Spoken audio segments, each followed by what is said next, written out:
бізді шатастырдық. Сол быш-тыш болған, санасы быш-тыш болған осы кодтар арқылы біз механизмге ұластыра аламыз.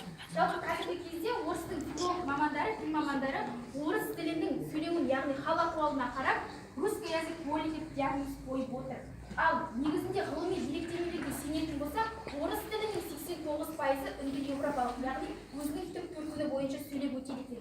Ал азғантай 18 миллион қазақ халқы бар қазақтардың 40% ғана өзінің ана тілінде сөйлейтін болса, онда қазақ тілі тіптен реанимацияда жатыр деп есептеуімізге болады.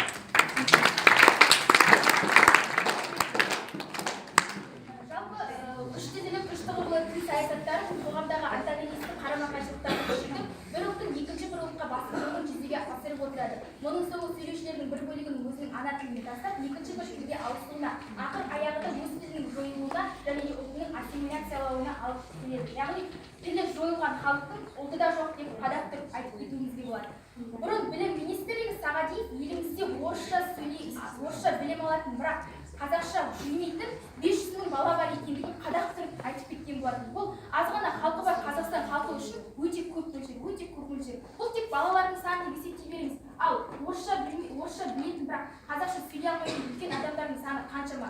Осы тұста қазақстандық саясаттанушы Расул Жұмалұлы үштілділік туралы мынадай сынды пікір айтқан. Үштілділік қазақ мектептерінің көзін құрту мақсатында жасалған жоспар деп пікір білдіреді. Шындығында да солай секілді. Жаңа бастапқыда айтып кеткен сіз Экспо 2017 көрмесі өтті.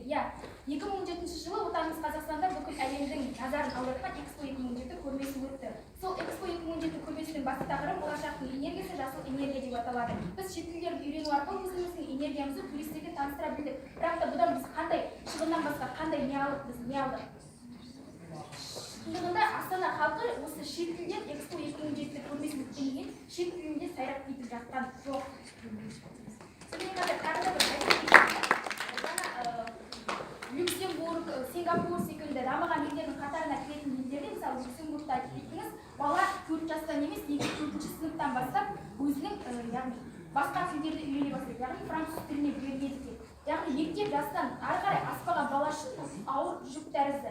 Сонымен қатар Ақбота Бекештің айтып кеткен сөзі бойынша белгілі бір философтың сөзін арқау етті. Яғни бала 9 жасында өзінің ана тілін біле бастайды, ал 12 жасында өзінің ана тілін толық меңгергеннен кейін өзінің қай жұртқа жататындығын толық сезеді.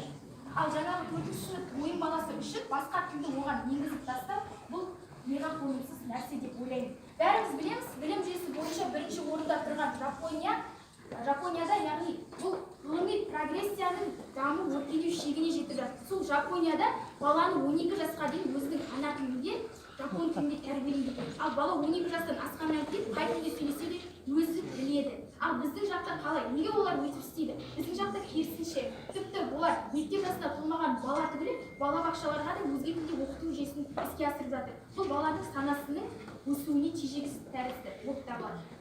Жалпы сол көбінесе статистикалық мәліметтерге сүйенетін болса, осы Жапонияның тіліне алып отырмыз ғой. Көбінесе статистикалық мәліметтер бойынша Нобель сыйлығының 80%-ын жапон адамдары иеленеді.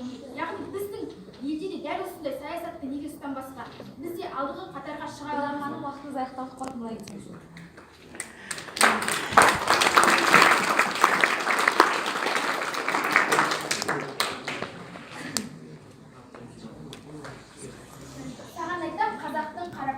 Басталды ғой заманның жаңа кезі. Үйрен туған өз тілін ана тілін басқа тілді үйреніп алды өзі. Тұманбай Молдағалиев.